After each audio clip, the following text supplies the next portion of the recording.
耶穌嚟到加里肋亞嘅葛法翁城，就喺安息日教訓人，人都十分驚奇佢嘅教訓，因為佢嘅話具有一種權威。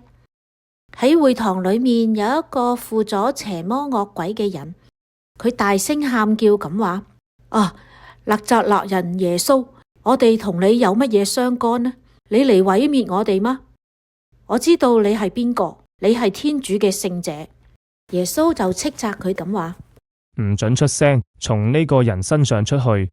魔鬼就將人摔倒在人嘅中間，就從佢身上出去啦，絲毫都冇傷害過佢。遂有一種驚駭籠罩住眾人，佢哋彼此談論咁話：呢個係咩事呢？佢用權柄同埋能力命令邪魔，而佢哋又竟然出去喎。佢嘅名聲就傳遍咗附近各地。佢從會堂出嚟，進入咗西滿嘅屋企。西滿嘅岳母正在發高燒，佢哋就為佢祈求耶穌。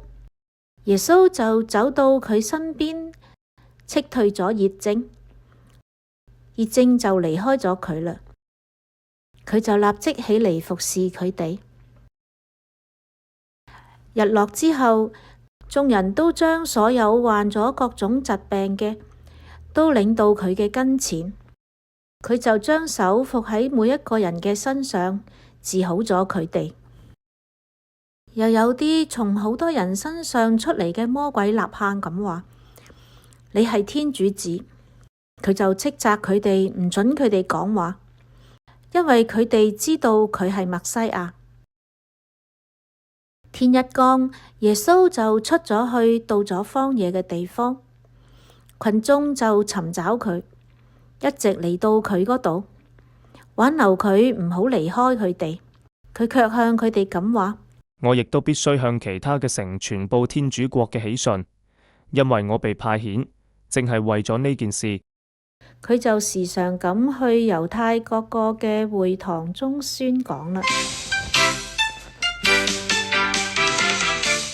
聖經注釋：按路加福音嘅猶太呢個名，不但係指當時嘅猶太省，而亦都係指全個巴勒斯坦嘅。天主的聖者，意思即係話天主特別祝聖嘅。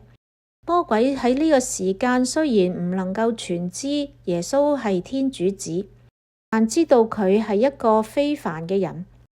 耶穌斥責魔鬼唔准佢亂咁嘈，即係佢唔願意撒謊嘅魔鬼做自己嘅見證。